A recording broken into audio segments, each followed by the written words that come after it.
Welcome to the latest edition of the Cranky Curmudgeon's Corner. My name is Paul Thomas, and today we're going to be discussing historical parallels. With us today are Monica Colbert, James Hearn, Thaddeus Paul Hamas. The Roman Republic's legions managed to conquer vast expanses of Europe, North Africa, and Western Asia, holding on to that territory for a couple of centuries, even after it became an empire, before it finally disintegrated into what historians call the Dark Ages. The American Republic's doctrine of manifest destinies expansion of territory included Louisiana Purchase, Mexican War, Alaska, Spanish War, which expanded control of the Caribbean and the Pacific, and finally, World War II, which resulted in American military garrisons all over the planet. While we still have the world's largest economy and spend more on the military than the next 10 largest spenders combined, we are just about halfway through our third century of existence. And it seems to me that we may be experiencing eerie similarities to Roman history. Are you seeing a decline in support of the American experiment the same way the inhabitants of the Roman provinces felt as its empire started down the road to disintegration? Or am I reading too much into the violent political rhetoric we see on the internet and here on AM Talk Radio? Monica, I'm comparing two empires, the Roman Empire and the American Empire. And I'm seeing that there's a lot of support for the American governance eroding, especially on the right. And the erosion of that support seems to me very similar to the erosion that the Romans felt from the different people in the provinces saying, hey, we don't need Rome. It's just like, we're not going to be paying attention to that federal government hundreds of miles away. And I'm kind of like thinking rural America is sort of going through the same mindset. Am I off base here? I have to agree with you a little bit in that, I think under the Trump rule, the irony is that he said, make America great again. And I think the irony of that is in the eyes of the world, he weakened us. He weakened America in what we stand for and what we mean and what we how we can affect the world. He weakened us from a world viewpoint standpoint, and we were made a laughing stock for a while to the world. We lost credence under Trump, in my opinion. I think Biden is restoring that. I think he is restoring respect to the office of the presidency. I think he is hunkering down and doing what he should be doing, despite the fact that he has a domestic popularity of 40 something like 42%. But he is he's making inroads, and he is representing us in a traditional way that the world has come to expect from us, and expect from a world power, first world power. I think Trump took us back a few notches. I don't know what happens in his mind and in his camp, but I think in terms of the global perspective that we are on the uprise. But I do think we took a few steps back. Thaddeus, Monica says that Trump made us weaker, but Biden is helping us restore our credibility on the world stage. I guess my question to you is Biden's done enough to restore that, or are we on decline like the Romans felt? Well, I have a feeling that Biden working at full speed, as he seems to have been doing since he got in office, would have to stay in office for about 40 years to fix all of the things that that Trump broke. I did have a little aside for you, old man, that if you would switch from AM radio to FM, it would be good for your blood pressure. But now I'm not, I have to admit that I have a copy of Edward Gibbon on my bookshelf that's been staring at me for 30 years and I haven't opened it yet. So I'm not a maven on the decline. Well, isn't that a 3-volume set? It is. The Fall? Yeah, It is. Now I look at 3 That's a volumes lot of and reading. say, oh no. Yeah. But anyway, something that I heard recently, which is an interesting sidelight, and I don't know whether Gibbon said anything about this, was that during the time that Rome was in decline, there was also a very important shift in the climate. And there were places that had been like bread baskets for the Roman Empire that suddenly were not able, because of climate, to produce the crops that had been feeding the Roman Empire. And so, you know, not being able to feed their people was one of the factors in their loss of power, in the dissolution of their empire. I had not heard anything to that effect before, but it's kind of interesting that there is a parallel going on now, because we have another important looking shift in climate, and where the world's food is coming from is slowly undergoing a shift. And it's mostly behind the curve, because, you know, farmers don't say, oh, we're going to have a hotter climate next year, so we're going to plant all new crops that are friendly to a hotter climate. You know, basically they have a few years of famine followed by, you know, getting into crops that are more successful. So, you know, that's just one of those other things that makes the makes the fall of the Roman Empire look, you know, startlingly similar to what we're experiencing now. So I don't know where it's going to end up, whether we're going to come up with remedies for things in time, or are we actually going to fall to pieces and have the next generation come in and try to pick them up? Jim, Thaddeus said it's going to take like 40 years for us to fix the damage that Trump made. But before I get to let you comment on the question, I want to ask you, because I know you're a voracious reader, if you read Gibbon's 3 volumes of The Rise and Fall of the Roman Empire. I reluctantly admit that I did. As a matter of fact, I've read it a couple of times. I'm a history buff, probably more than anything else. I would, if you want the short version of Gibbon, read Suetonius, who was a contemporary at the time. He'll tell you everything you want to know about Nero and Caligula.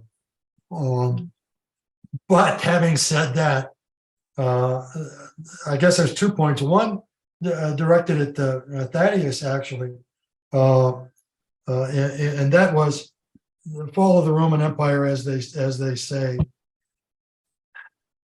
And I'm going to bring it back to money again. There was no system for valuing Roman currency. A gold sovereign in outlying districts was a life savings for the lucky who could actually procure one, while in Rome, some of the Caesars tossed the coins into the street when he went on parade. A loaf of bread in the countryside was 1 coin, and in this city, a loaf of bread in the countryside was 1 coin, and in the city, the same bread would cost 10 of the same coins. Fortunes were made moving wine because it doesn't spoil, and wheat or grain from the country to the city, until the guys with the short swords, helmets, and purple robes went along to procure the taxes and build the roads that only certain carts could travel. So put yourself in the place of somebody who's out in the country who's getting one coin for the amount of bread, amount of wheat it takes to make bread, and then having half of that taken away from them by the soldiers. You didn't care what was going on with Rome. As a result of not caring, you didn't produce. So no matter how you want to round it out, yeah, there was a shortage of food in Rome because nobody was making it for Rome. They were all making it for the people who were massing on the outside of Rome to eventually take over and rule. They didn't care who the management change was. But to make another comparison, before I make this last comparison about Rome and the United States, I found something very interesting in the question. The acts of manifest destiny that we had in the question. Something that I, from a historical standpoint, find germane to the situation today is that no one ever talks about the fact that it took us 60 years before the Mexican War and through the Civil War to defeat the indigenous population in the United States. The things that I've read said, and most of that was accomplished after the Civil War. Some of the same Civil War generals, some of those who got wiped out. The point being, the number of casualties on both sides of that 60-year war were about equal, about 20,000 aside, oddly enough, about the same as we saw in some of the battles in the Civil War. Why haven't we heard about that? Because it was a totally unjust war. It was something that we're trying to forget. It was something that, we get back to my other point, the historians simply don't write about, or if they did, nobody's reading them. But anyway, that's just sort of an aside. Well, they didn't win. You said the historians are the ones that were the winners, and the indigenous did not win that war. That's what I'm saying. Yes. Right. So the victors, who would have been Phil Sheridan and General Custer, would have gotten all the press, but we don't read a lot about the press.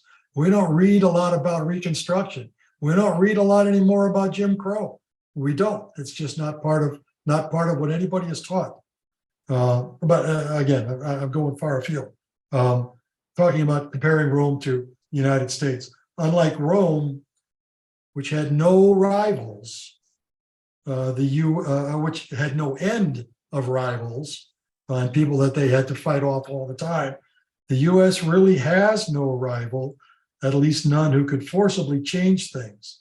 Despite the inequalities of the social structure, we are the wealthiest country the world has ever seen. We are the wealthiest country the world is likely to ever see. Why is that? Or at least, how can one define that? Our wealth, our debt as a percentage of our ability to pay that debt is one of the lowest percentages of any country in the world. So we still run everything. Our currency is the world's currency. In oil, for instance, it's the direct currency for oil. Oil is denominated in dollars. And the point of that is the world cannot afford to lose us until the dollar supremacy in world markets is replaced. So until that happens, we will survive. What we need to avoid, though, comes from a another one of my favorite people, a man named T. Boone Pickens, who was an oil man, who once said, if you owe so much money to the bank, that would be us, that the bank cannot afford to lose you as a customer, you own the bank. If that comes to fruition at some point in time, then I'll be a little bit more interested in what the outcome is. There are many historical examples. This is a thorny question here coming up. Organized religion aligning with established government to impose violence on people they want to control. The Romans conspired with Jewish religious authorities to eliminate a problem named Jesus of Nazareth. For the next 3 centuries, Christianity was the target of violent persecution until Emperor Constantine's conversion, which changed Christianity's role from victim to perpetrator of violence against pagans and other non-Christians. The birth of Islam in 610 AD started nearly 2 millennia of hostilities between the governments of Christian, more recently Jewish, nations against their Muslim counterparts. Christianity broke down violently with the Protestant Reformation against the Roman papists all over Europe. Spanish Inquisition, witch trials in Europe, and across the pond in Salem, Massachusetts, deserve mentioning. Let's not forget the adventures of Joseph Smith and his successor, Brigham Young. Today, we have religious motivated persecutions of the LGBTQ community and legal violence against women's control of their own bodies in Arabia, Afghanistan, Iran, which Monica mentioned earlier, and America. The Russian Orthodox Church has fully supported Putin's military incursion into Ukraine. Based on the above citations, is it reasonable to conclude that organized religion, coupled with the governments of the nations where they reside, are to some degree responsible for the violence perpetrated on certain segments of humanity? Jim, does religion, organized religion, people in power of these organized religions have any responsibility for the violence against their own people? Yes, the responsibility comes from the fact that the dominant religion of any country will always side with that country. We go back to my comment about the Magna Carta. They don't have to, in theory. They can't get taxed. They can't be governed. We even put that into our most basic of laws. So something is making religions back up the countries that declare war, that want to do bad things, that are morally unacceptable by most people, by simply declaring that they are moral, and that God is on their side. We hear that every time, and so insofar as their responsibility is supposed to be for the tenets of their basic religion, and I don't know of any religion, any basic religion, with the possibility of one part of one religion that talks about killing infidels or violence in any fashion. And the beauty of Islam, in my opinion, is that that's not really what Islam says, as it's written in the Quran. So my point is, there is a reason that the people that own the Bugattis and the pools and the yachts, based on the contributions by the poor, either in the basket or in the mail,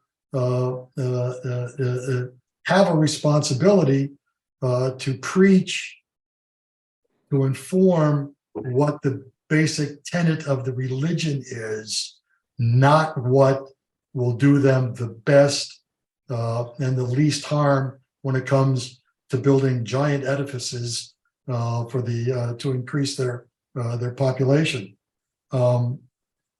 I knew this was going to be a dangerous question. and I've skipped a bunch, which I've decided not to even try to get into. But I wanted to conclude with something positive, and that is outside of organized religion, as we see it. This is one of the things, Monica, that I see as a huge positive. In my lifetime, I have certainly seen that there's been a huge spiritual movement in this country. Granted, it's promulgated mostly by people who can afford to go on meditation retreats, which are not cheap. But this large spiritual movement, I think, is real. And I think it's predicated on the idea that we don't need to be told what to do by religions or governments or cartoons or bad advertisements. Terms like mindfulness and Zen tend to try and alleviate the problem without putting a metaphysical answer to everything. And I think ultimately, if there is going to be a savior here, that's going to be it. Monica, Jim brought out a point about the tenets of religion. And when he mentioned that, I was thinking, well, the tenets of religions that I've observed is power. In order to maintain power over their flock, their congregation. That was been my experience as a Catholic growing up. And based on what I've been seeing lately, I don't have any reason to dispute that. So is the tenets of religion power, or is there something else which you feel may differ from my conclusion? I think there's a lot of truth to that, and in alignment with what Jim was saying, that religion does, especially in this country, which is founded on Christian principles, not even Catholic principles, Christian principles, even though the arc of Catholicism is Christianity, I know. But no, there is certainly an alignment with religion and governance, and it's still showing up today in the most recent case brought before the Supreme Court, which is about free speech in religion, and a case brought about with someone arguing that they don't have to work for LGBTQ plus communities because it violates their religious rights. That is before the Supreme Court right now. They're deliberating about this right now. So yeah, we are still, even though we're supposed to be a nation that is has religion and everything else separated, we are very much entwined in that. And the issue of religion and governance, it is so interrelated to the point where we are still taking it to task. We are still asking questions. We are still inquiring about, how much force or pushback are we allowed to have as civil individuals. It's scary to me, and it goes back to, for me it's a clear civil rights violation, and there should be a separation of religion, state and religion, but it is very much a conversation of the day, very much so. Thaddeus, you and I have a shared history of religion, organized religion, dominating our lives. And you even went on further because your career has been one where you've had to deal with organized religion. So I'm sure you had given a lot of thought to the way I phrased the question. So I'm just going to let you go ahead and then tell me what you think now. Well, my life has directed me to have a lot more credence in disorganized religion than organized. But there's a quote that I've seen a number of times lately that speaks to me. The difference between faith and religion, and it is that a person of faith will do what is right regardless of what people tell him, and a person of religion will do what he's told regardless of what is right. I like that. And if anybody's got the name of the person being quoted, speak it out. I went off on a tangent on this question that the militant religions, and I say Christianity and Islam in particular, have been at odds with the societies that they're in because of their positivity. My religion, will the faithful person will say, my religion is an absolute right, and all other religions are wrong. They are mistaken at best and willfully wrong at worst. And people who have no faith are going to hell from the get-go. That is, this assertion cannot be made in the face of a pluralistic society. You can have a peaceful coexistence between religion and the state as long as the state has only one religion. If France is a Catholic country because everybody in France is a Catholic, which was never the case, but they acted like it was. And now we have, I think that the fight that's going on, even with the current Supreme Court fight, is which religion is going to be the state religion of the United States in the future. And that it just blows my mind that after 2.5 centuries of a separation of church and state being pretty much understood, we are now opening the door and saying, okay, come on in. Let's see, the Catholics hate abortion, so let's make abortion a crime. It's because that church says abortion is a crime. And I thought, well, doesn't the whole world think that abortion is a crime? And then somebody said, well, Jews don't. And they said, because it says in the Bible that God breathed life into Adam and breathed life into Eve. They weren't alive before they started to breathe. And therefore, a baby isn't alive before she starts to breathe. That means in the womb, the mother has rights. And the idea that, when you conceive, you suddenly become a mother and you forfeit all your rights, even your right to life. That is an incursion of religion into civil life that shouldn't be occurring.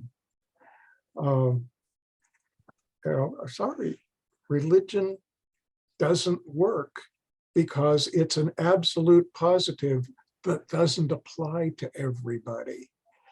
A person who does not believe in your religion should not be bound by the rules of your religion. So we can't have one religion in a society where not everybody is a member.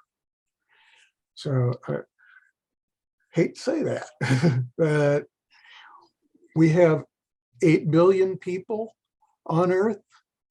The likelihood of our achieving religious unanimity among all 8 billion people is virtually non-existent. It's a ridiculous pipe dream. So religion and civil life have to be somehow separated from one another. I think it boils down to respect. I can't, my religion says you all have to be what my religion says, and I can't respect you otherwise, which is a crock. President Biden Intolerance, respect and tolerance. Yes, respect and tolerance, right. President Biden recently convened a closed-door meeting with historians to assess the danger our nation faces with the threat of the fascist takeover of this 235-year-old experiment. How important is the study of history in facing down that threat? And what actions do you think such a study should lead us to? Monica, I'm going to let you go first. How important is history? Sure, I'll try to keep it brief. One, again, as I said earlier, I think Biden is restoring respect for this office and that he is sitting down and listening to advisors. I think history is so important. As an Americanist, as a student of history, I think it's so important, again, to not repeat failures of the past and to give us guidance towards the future. It's something that Trump said that he would do, he didn't know, he admittedly said that during his campaign that he didn't know all the answers, but that he would surround himself with experts. And maybe he did, but he also fired all of those experts. So I think it says something to Biden's credit that he is sitting down, listening to people who have a lot of knowledge, even though he's been in the game most of his life, right? But I think it's to his credit that he's sitting down, listening to historians, taking that into account, using that as a measure of guidance, and just using that as a metric in how he moves through his presidency and what guides him to make laws, encourage laws, in everything. I think it's a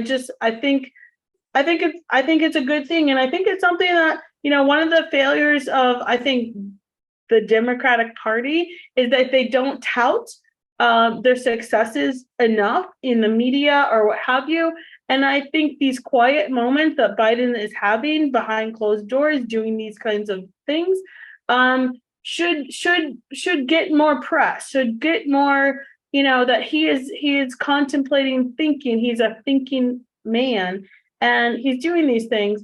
That's only going to serve to inform him and his action. So, Thaddeus, to Monica's point, this was a very short blip on the 24-hour news cycle. This meeting he had with historians. So, how important do you think it is that we study history in coming to a more perfect union? I think it's vital. The going aphorism about that is that who ignores history is doomed to repeat it. And we've been talking all day here about how things have gone wrong in the past, and we have turned around and not really looked carefully at what happened in the past and wind up doing the same thing, taking the same missteps. So I think that Biden is doing something that's absolutely essential to even our survival as a civilization, that we have to look to see what has gone wrong in the past so we can correct it, and look to the past to see what has worked well for our forebears, that we might revive something that worked well in the past that will work well. We have different, we have lots more technology than we had centuries ago, but human beings are still what human beings were in the past. And every once in a while, we get socked in the face with the fact that, somebody who lived in 316 AD is just about the same human being that you would find today. We speak different languages, we live in different places, we live in different times, but we are human beings. Let's see what our previous experiences were. That's how our brains work. When you encounter a new situation, your brain reacts by trying to find something in your past experience that speaks to that might help you through the unfamiliarity of it. And when you do see a familiar situation, that's just like what happened in 1963 to me. So, as a people, we can benefit from our history, and let's hear from the history buff about what is the benefit of this? What's our president wants to know about history? What can that do for us? Well, it's a great question.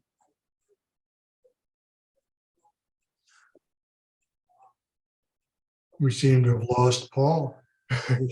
Well, it's probably Yeah, on he thought I was going Okay. to pontificate longer. No, I can pontificate for a very long time. Go for it. All right, now, You have the floor. my answer to this is relatively short, I think. I had a lot of notes. I was going to defend a particular writer of Civil War history who is not considered a historian, but a writer of narratives. But I think I want to skip that. Let me just include from my Jim, two perspectives. Could I interject? I just got a phone message from Paul. His battery died. He needs to change a battery, but he'll be back with us. Okay, so should we wait? Keep on. I think keep it running. We can go on. We can go Okay. on because we're still recording. Momentum.